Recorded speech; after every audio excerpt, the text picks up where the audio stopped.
دی؟ موږ وایو چې د ایم ایم ای حکومت مخکې تېر شوی دی خو د ایم ایم ای حکومت هېڅ هم نه دي کړي صرف دومره ووایي چې موږ په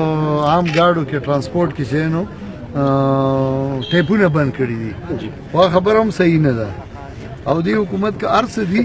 نو دوره یې وکړه چې په سکولونو کې د قرآن کریم ترجمه نافذ کړه او دا زما د والد صاحب میشن او دا زموږ میشن دی چې موږ وایو عوام د قرآن کریم زده کړي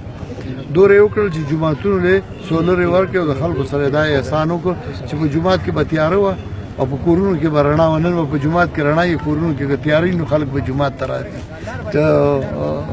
څه ناڅه دغه وي درېیم دا یې وکړل چې امامانو له وظیفه مقرر کړه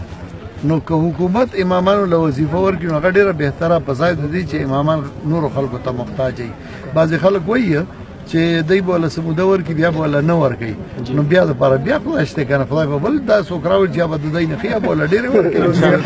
او که د دی نه او که د دی حکومت راغی بیا ولې دی 1 روپۍ ایم ایم ای کې خو 2 ایمونه دي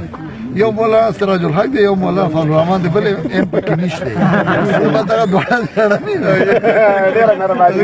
مهرباني